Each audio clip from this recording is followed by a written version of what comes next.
መምህራችን አበበ ቢቂላ በ52 ጳጉሜ 5 ጳጉሜ 6 በማራቶን ማሸነፉን አስተውለን ቢሆን ኖሮ ትራንስፖርት እንግዲህ ማራቶን ታውቃለህ ይቺ 53 ምናምን እናንተ የምታደንቋት የአረንጓዴ ሳሉ ላይ አይሆንም ነበር 53 ታዲያ ፖለቲካው አትሌቲክሳችንን መማር ያለበት ዛክስ አበበ ቢቂላስ መምህር እኔ ዩኒቨርሲቲ ባቋቁም አበበ ቢቂላን እንትን ነው ማድረገው ስታቲዩ እዛ ነው ማድረገው ስሙ ራሱ ቢሆን በእጁ ግን ደብተር ራስ ይዘዋል ዩኒቨርሲቲው ራሱ ስሙ ማን ይሆን ነው አበበ ቢቂላ እሺ ሌላ ሊሆን አይችልም እኔ አሁንም አንድ ልጅ ለመፈልገው ሰው አለ እሺ አጣው እንዴት አድርጌ ላስቀምጠው አበበ ማለት እንዴት ነው አበበ ልንረዳ የሚገባን የሚለውን እለዋለሁ እኮ በቃል ስለፈልፍ ነው ብሎ ስለሱ ግን አርክቻለሁ እስቲ እንደው አድማጮች እርዱኝ እንዲሁ አበበ ቢቂላ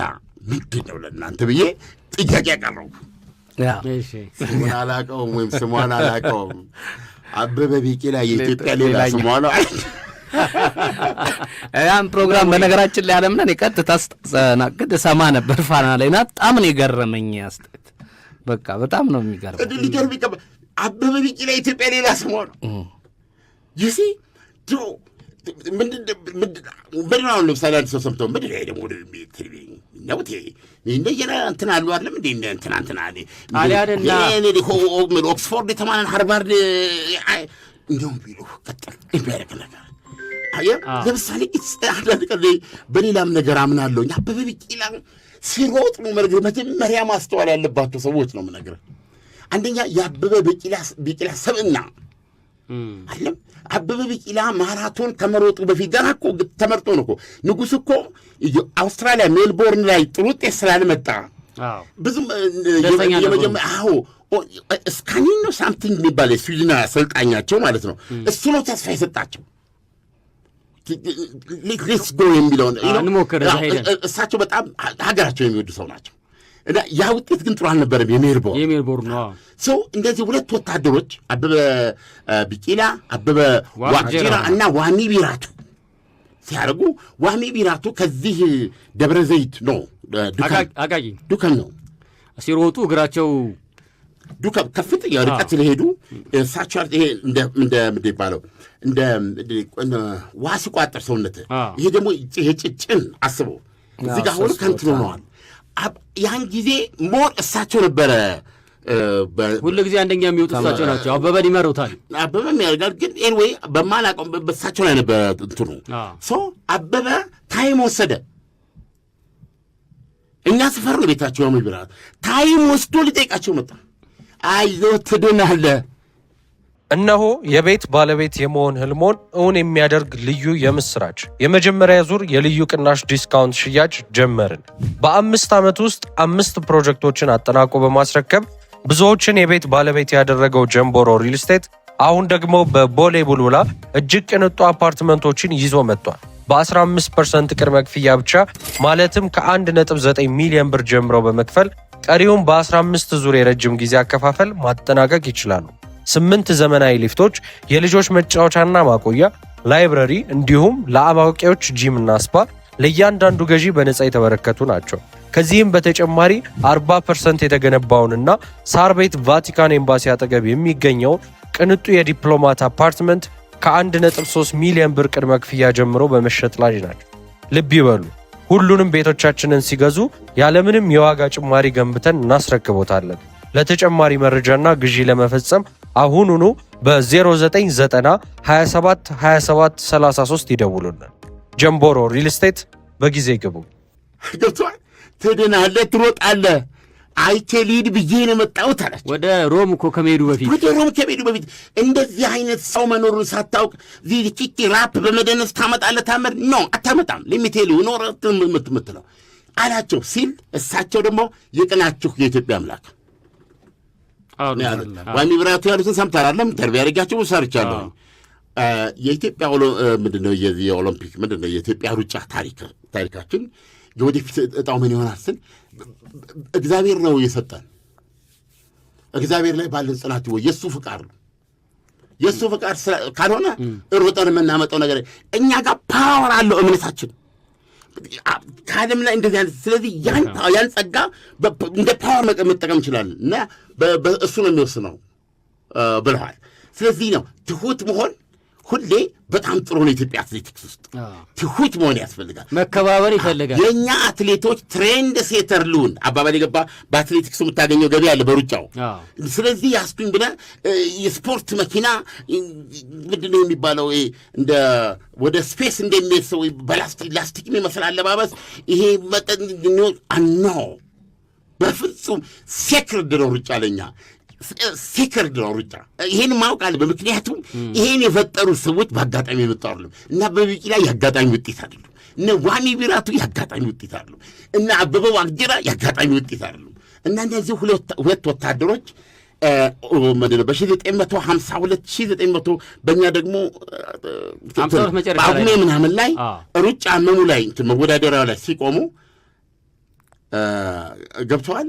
ይሄን እንትና ናቸው ነገ አበበ ዋቅጅራ ቤታቸው ማለት ነው ፍየል እየጠበቁ ማለት ነው። ምንድን ነው ያሉት? ሁለታችን ስንገባ የኦሎምፒክ እንትኑ አይደለ ፓስታው ምናምኑ የሚበላው ገረመው ደንቦ ባብሮ አለው አይደል? ማነው አትሌቲክስ አሰልጣኙ ማን ነበሩ? ንጉሴ ሮባ በምክትል አሰልጣኝነት ንጉሴ ሮባ ጃንት ገብተዋል። ንጉሴ ኦሎምፒክ መንደሩ ላይ ገብተው አንዳንዶች በጫማ ምን ወዲያ ወዲህ ሲሉ እሳቸው ቆመው ይመለከቱ ነበር። የእኛ አትሌቶች ይላሉ። ሁለቱን እኮ ወታደሮች ናቸው።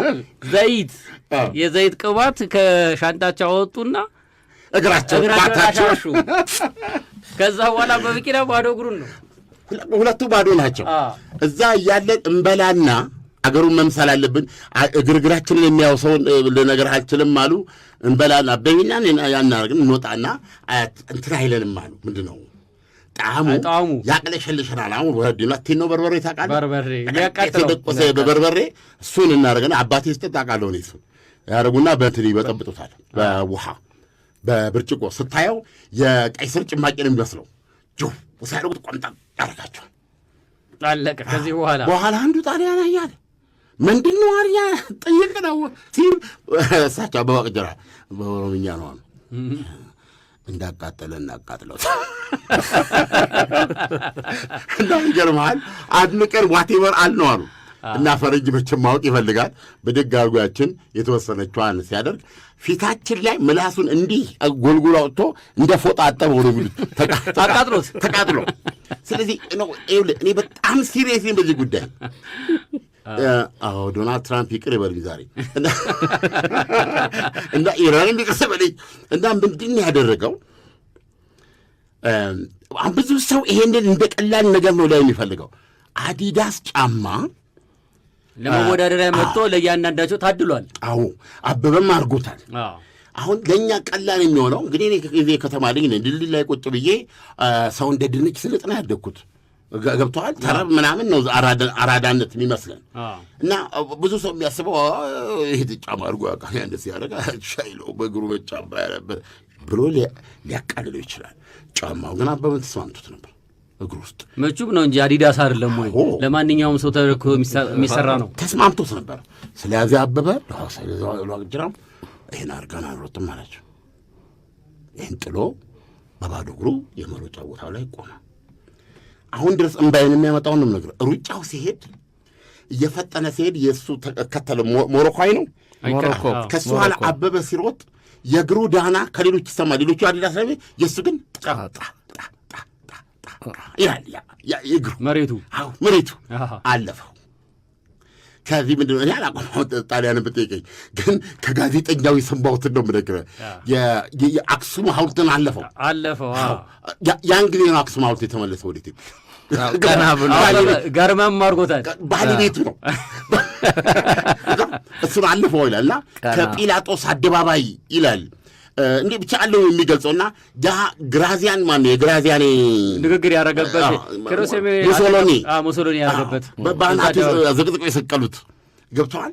እሱ በረንዳ ላይ ሆነ ያህል የዛትበት ነው። ኢትዮጵያን አጥፎ ያለበት ነው። እሱን በቀኙ ትቶ ወደ መሮጫ ወደ አፔ ምናምን ይልሃል ወደዛ ሲገባ ብቻውን ያቺ እግሩ መሽቷል እኮ ደግሞ መሽቷል። እንደ ዕድል አጋጣሚ እዛች ቦታ ላይ መገኘት ዕድል ገጥሞኛል። አበበ ቢቂላ ያሸነፈበት ቦታ ላይ ማለት ነው። እና እንደውም እንደዚህ የሩጫ ምልክት ምናምን ሰዎች ፎቶግራፊ ይነሳሉ። ያ አካባቢ ማታ ነው። አሁን በቴሌቪዥን የምንመለከተው የድሮ ማታ ላይ ይገባል። ከገባስ በኋላ አበበ ቢቂላ እንደ ማንኛውም ሰው ማራቶን 42 ኪሎ ሜትር የሮጠ ሰው መሬት ነው የሚዘረረው ቤዚካሊ። ከዛ በኋላ አስፈላጊ ከሆነ ወዲያው የሕክምና ባለሙያዎች መጥተው አፋፍሰው ይዘውት የሚሄዱ ነው። አበበ ትሬኒንግ ነው የሰራው ከገባ በኋላ። የላችሁም እንደ ሌላ ነው ያሉ አሉ 42 ከጨረሰ በኋላ በቃ አለቀች። እሱ ብቻ ነው ለሚፊኒሽ እሱ በዛ አደረገ። አሁን እንግዲህ ሀገሪቱ አስተምራለች። ንጉሱ በጊዜያቸው ብዙዎችን ወደ ውጭ ሀገር እየላኩ አስተምረዋል። የተማረ ሰው ይሄ ሰውዬ ታሪክ እየሰራ ነው። ይህ ሰውዬ የሰራው ታሪክ በቃ ከምንትሴ ተነስቶ ምንትሴ ብሎ ለምን ይደመድመዋል ነው የምነግርህ። ዛት ያ ነበረ። እኛ ስፕሪንተርስ አይደለንም። አሁንም ድረስ ኢትዮጵያ ሩጫ ውስጥ ነው የምነግርህ። የ100 ሜትር የ200 ሜትር የ300 ምናምን የምትለው የለንም። አይሆንልንም። እኛ እንትን ምንድን ነው ስፕሪንተርስ ማለት እዛ ወላች እዛ ሞቶች እኔ ነው ዜን ቦልት ነው እሱ ታታታታ አለቀ። እንዴት ማለት እኛ ማራቶን ነው። አዎ ማራቶን የሮጠው። ማራቶን ማለት ተመጣጣኝ ቃሉ ትራንስፎርሜሽን ማለት ነው። የሂደት ለውጥ ማለት ነው። ገብቶሃል? አበበ ቢቂላን እኔ አይደለም ሌላ ሰው ነው እንዲያነሳው ፈልገው። አበበ ቢቂላ በሩጫ መንገድ አለኝ አይደል? አንዳንዶች በጥሩ ጸሐፊነት፣ አንዳንዶች የመሰረት ድንጋይ ያስቀምጣሉ። አበበ ቢቂላ ትራንስፎርሜሽን የሚለውን እሳቤ ያስቀምጠልን ሰው ነው። በማራቶን አበበ ቢቂላን ጫማ ያስወረወረው ሀገሬ ኢትዮጵያ በራሷ ወኔና በራሷ ብርታት ነው። ይሄን ለማሳየት ነው። ነገ ቢያሸንፍ የአዲዳስ ማስታወቂያ ነበር የሚሆኑ ያኔ በእኛ ጫማ አሸነፈ። ይሄን የምንረዳውኛ ዛሬ ነው። አበበ ትናንት ጠዋት ያውቀው ነበር። ይሄንን ገብቷል። የሸቀጥ ማሻሻጥ አልሆነም። ይሄን ያውቁት ተሯቻችን አለም ሲያሸንፍ እኮ በዚህ ጫማ ነው የሮጠው ምናምን ነው የሚባለው። ማስታወቂያ ይሰሩላቸዋል። አሁንም ይከፍሏቸዋል። አዎ አበበ የአድዋን አላልስ እኮ አሁን አድዋ ሊያምንላችን ፊልም ስላለው እኮ ነው አይደል? ወገቤ የኮሎኒያሊዝምን አከርካሪ ሰበርስ ባነው ሰብረው አንተ እንዴት ብሎ ምን ያርጋችሁ? እንዴት ሆነ? እንዴት ተሰልፈ? በመጀመሪያ ምን አይነት ሚሊተሪ ፎርሜሽን አውቃችሁ አያዳን ቢገባ? ይሄ ግን ያለ ታሪክ ስለሆነ ጻፈ በእንትን የተመዘገበ ነው እና ያንን የተረጎመበት ነው። ነጻነት ለነጻነት ቀናይ መሆን ነገር ነው። በነጻነት መኖር ልዕልና ነው። ያንን ልዕልና ያሳይሰውን አበበ። ስለዚህ አዲዳስ ጫማውን የወረወረበት ምክንያት ነገራቸው። ዜን ቶኪዮ ላይም ደገመው። ምንድነው እዚህ ጋር የምናየው ትልቁ ነገር? ፍቅር። የመጀመሪያው ነገር ከአበበ ቢቂላ የምትመለከተው ሀገርን ማፍቀር። ሀገርን ማፍቀር ማለት ደግሞ የሀገር የሆነን ነገር ሁሉ ማፍቀር ማለት ነው። ከበደ፣ አያለ፣ አዳሞ ኤኒቲንግ ፍቅር ከባድ ነው። ፍቅር ከባድ ስለሆነ ብዙ ጊዜ ሰዎች መጥላት በጣም ስለሚቀላቸው ነው መጥላት ላይ የሚገለቡት። በጥላቻ ላይ መገንባት ኢትስ ሲምፕል። ማፍቀር ግን ድንጋይ ይፈልጣል፣ ቋጥኝ ይፈልጣል። አበበ ቢቂላን የሮም ቦታ ላይ እና አበበ ወቅጅናን በነገራችን ላይ በባዶ እግራቸው ያንን እንዲያሸንፍ የኢትዮጵያ ወታደር ምላቸው ነው። ነው ዘ ፓወር ኦፍ ላቭ ነው የምነግርህ፣ የሀገር ፍቅር ነው የምነግርህ። ስለዚህ ለእኔ ማንንም ሰው ስታስተዋውቀኝ ሃርቫርድ አደረገ ጄኔራል እንትን አትበለኝ። ፍቅር አለ ወይ ለእኔና ለአንተ ለሀገሩ ፍቅር አለ ወይ? ይሄን ንገረኝ። ፍቅርን ያውቅ ይሄን ንገረኝ። ለተራው ዜጋ ጀስ ለፍቅር ይገለጻል በምታደርጉ በድርጊት ፍቅር ብዙ ነገር አሻጉር ማየት አለ። ለዚህ ነው ፍቅር የሚያሻግረው። ትራንስፎርሜሽን ነው ፍቅር። አየህ አበበ ሮም ላይ ካሸነፈ በኋላ ከአርክቲክ እና ከአንታርክቲክ በስተቀረኛ ያላሸንፍንበት አለ በበራዱ ሞስኮ ምሩጽ በ5,000 በ10,000 አልደመረው። ሜክሲኮ ላይ ደገበው ማሞ ኦልሞስት አበበ ቢቂላ እኮ እዛ ለሶስተኛ ጊዜ እኮ እዛ ቦታ ላይ ነበረ። ማሞ ወልዴ የ10,000 እና የ10,000 የሮጠ ሰው በነገራችን ላይ 10,000 ላይ በማይክሮ ሰከንድ ላይ የተቀደመው። ስለዚህ እኔ ኬንያዊ ወሰደ። ኦኬ ግን ማሞ ያሸነፈ ሁለት ያላሸነፈም። ቤጂንግ ላይ ቀነኒሳና ጥሩነሽ 5,000 ምንድን ነው ድርብ አላሸነፉም። እስኪ ተመልከቱ። አሁን ግራፉን ስትመለከቱ አትሌቲክሳችን አበበ አንድ ወርቅ ነው የመጀመሪያ ታሪካዊ ወርቅ ያገኘ ነው። ከዛ በኋላ ግን ዘርፉ እየበዛ ነው። ግንባታውን አይተዋል ስኬቱን እየሰፋ ብዙ አትሌቶችን እየመጡ አትሌቲክሳችን ከታይም ጋር ሄዷል። እኛ በአትሌቲክስ የዳበርን ሀገሮች ነን። ዘ ሴም ቲንግ ፖለቲካው ላይ ፖለቲካው ከዛ ነው መማር ያለበት። አየህ አሁን የተገላበጠው ነገር ምንድን ነው? ፖለቲካው ከአትሌቲክሱ አይደለም የሚማረው። ገብተዋል። አትሌቲክስ ውስጥ ያለ ነገር የመጀመሪያው ፍቅር ነው፣ ትራንስፎርሜሽን፣ መከባበርም ነው፣ አብረህ መስራት ነው። ኮርስ ባለው ላይ መጨመር፣ የጎደለውን መሙላት፣ የከፋውን መቀነስ። እንደዚህ እያደረክ ነው የምትሄደው። ያ ለውጥ መቼ ነው የሚመጣው? ዩ ሜይ ኖት ቢ ዜር። ገብቶሃል? ሂደት ነው የምታደርገው። በማራቶን ድል አበበ ቢቂላ እኮ በስንት ዓመቱ ነው የቀረ? የለም እኮ አቤ ከቶኪዮ ሮጠ፣ ሜክሲኮ ሮጠ 3 ጊዜ ከሮጠ በኋላ በቃ ሌላ ኦሎምፒክ ያየማ በ42 ዓመቱ ነው የሞተው። ነገር ግን ከዛ በኋላ እሱ ሕያው ነው ኦልሬዲ። አለም ያ ወደ ኋላ የመጡት አትሌቶች ናቸው። የትኛውም ሯጭ ነው የምነግርህ እዚህ ሀገር ውስጥ ወደ ሩጫ ሲገባ እንትናንትና አትብለው መጀመሪያ ስለ አበበ ቢቂላ ታወራዋለህ። ያዘጋጁ ቡክሌት ብዙ የተማረ ሰዋል ለምርድ ላይ ስጡ። አትሌት ፌዴሬሽን የሆነ ቡክሌት አስገብተህ አንድ ሳምንት ኮርስ መስጠት አለብህ። ስለ አበበ ስለ ዋቴበር ታደርጋለህ። ስለ ንጉሴ ሮባ ማስተማር አለብህ ምን እንደሆነ ያገር ፍቅር። በመጨረሻ ያለ መዝጊያ አበበ ቅጅራ የነገሩኝ ነው የምነግርህ። ምን ልል ፈልጌ ነው እኔ አትሌቲክሱ ከዩኒቨርሲቲው ከሚማር ዩኒቨርሲቲው ከአትሌቲክሱ ይማር ነው። ይህንን መረዳ። ስለዚህ አበበን በዚህ ደረጃ ይዩት፣ አበበን በዚህ ደረጃ አስፍተው ይመልከቱት። እንደዛ ሲሆን ነው የአበበ ቢቂላ ሐውልት አዲስ አበባ ዩኒቨርሲቲ ላይ የሚያስፈልግ። እዛ ቦታ ነው የምታደርገው። እሱ ነው መምህር። ገብቶሃል? ፍቅር ላይ ያልተመሰረተ ነገር እሳት ነው። ሀገር ፍቅር ማለት አበበ እኮ የትህትናም እኮ መምህር እኮ ነው። የሮም ኦሎምፒክን አሸንፎ ሲመጣ ጋዜጠኞች እንዴት በባዶ እግርህ አንተ አሸነፍክ፣ እንዴት የዓለማችን ጀግና ነህ ተብሎ ሲጠየቅ የትህትናው ብዛት እኔ የኢትዮጵያ ጀግና ነኝ እንጂ እኔ የዓለም ጀግና ነኝ እንጂ የኢትዮጵያ አይደለሁም። በጣም የተገላበጠ ነገር ነው። ታሞ ተኝቷል። ነው ብዙ እንትኖች ልናወጣ እንችላለን። ችግሩ አትደማመጥም። ስለዚህ እኛ አበበ ቢቂላን በዚህ ደረጃ ለመረዳት ከአበበ ቢቂላ ፍሬ ነገሩን ለማውጣት ባለመቻላችን ስፕሪንተርስ ነች። ስፕሪንተርስ ማለት አለቃ እዛው በላች ምንድን ነው የአይጥ ማስታወቂያ እዛው በላች እዛው ሞተች። አየህ ኩድ ቢ ጃይንት ትራንስፎርሜሽን ነውና መሰረቱ ፍቅር ነው። አበበ ቢቂላ ማለት ይሄ ነው። እማላቅህ አበበ ቢቂላ ምንድን ነው እንዴት ትገልጹታላችሁ ብዬ ስል አበበ ቢቂላ የኢትዮጵያ ሌላ ስሟ ያለኝ ልጅ በእውነት አዝናለሁ። አሁን ደግሞ እኔ ነኝ የሚሉ ሊበዙ ይችላሉ። ስለዚህ እውነቱ አምልጦናል። እዛ ዋናው ሀሳቡ ነው ያለው ነገር። ስለዚህ ትልልቆቹ የተማሩ ፊደል የቆጠሩ ተንታኞች፣ የተለያዩ ነገሮች እሱ ትኩረታቸው ወደ አበበ ቢቂላ። አሁን ብዙ ሰው ይቅርታ አድርግልኝ የ53ቱን እንትን ቢተነትን ነው የሚወደው 30,000 የታሳስ ግርግር ቢተነትልን የሚወደው ይሄ ነው እኮ ሚስ ያደረግ ነው። ኖ አትንገረኝ እንጂ ስለ እንትና አትንገረኝ። ፍቅር አለው ወይ? ይህ መልስልኝ። ፍቅር አለው ነበር ወይ? ፍቅር አለው ለዚህ ለአካባቢው ለሰው ገባ? ፍቅር ሲኖር አትቀነድሽም። ፍቅር ያለው ሰው በመግደል አያምንም። ቤዚካሊ ተባረክ።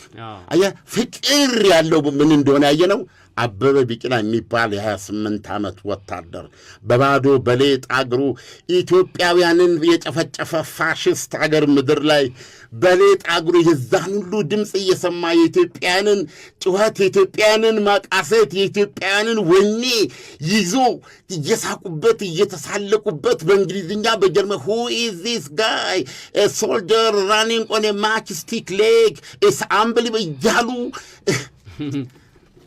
አሸንፎ ድሉን የተቀራጀ ሰው ነው። የትኛውም አትሌት ስለ አበበ ቢቂላ 10 ደቂቃ መናገር የሚያስችል ቡዳ እንደበላው እንደ እየለፈለፍ ይሄን ሳትይዝ ሩጫ አትሩጥ። መጀመሪያ ከሜዳችሁ በፊት ኮርስ ያስፈልጋቸዋል። ለዚህ ነው አበበን በአትሌቲክስ ብቻ አታጠበው።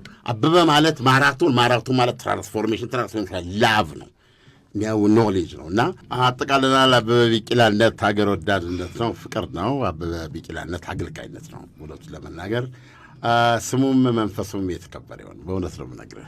እነሆ የቤት ባለቤት የመሆን ህልሞን እውን የሚያደርግ ልዩ የምስራች! የመጀመሪያ ዙር የልዩ ቅናሽ ዲስካውንት ሽያጭ ጀመርን። በ5 ዓመት ውስጥ 5 ፕሮጀክቶችን አጠናቆ በማስረከብ ብዙዎችን የቤት ባለቤት ያደረገው ጀምቦሮ ሪል ስቴት አሁን ደግሞ በቦሌ ቡልቡላ እጅግ ቅንጡ አፓርትመንቶችን ይዞ መጥቷል። በ15% ቅድመ ክፍያ ብቻ ማለትም ከ1.9 ሚሊዮን ብር ጀምረው በመክፈል ቀሪውን በ15 ዙር የረጅም ጊዜ አከፋፈል ማጠናቀቅ ይችላሉ። 8 ዘመናዊ ሊፍቶች፣ የልጆች መጫወቻና ማቆያ፣ ላይብረሪ እንዲሁም ለአዋቂዎች ጂም እና ስፓ ለእያንዳንዱ ገዢ በነፃ የተበረከቱ ናቸው። ከዚህም በተጨማሪ 40% የተገነባውንና ሳር ቤት ቫቲካን ኤምባሲ አጠገብ የሚገኘውን ቅንጡ የዲፕሎማት አፓርትመንት ከ1.3 ሚሊዮን ብር ቅድመ ክፍያ ጀምሮ በመሸጥ ላይ ናቸው። ልብ ይበሉ፣ ሁሉንም ቤቶቻችንን ሲገዙ ያለምንም የዋጋ ጭማሪ ገንብተን እናስረክቦታለን። ለተጨማሪ መረጃና ግዢ ለመፈጸም አሁኑኑ በ0990 27 27 33 ይደውሉልን። ጀምቦሮ ሪል ስቴት፣ በጊዜ ግቡ።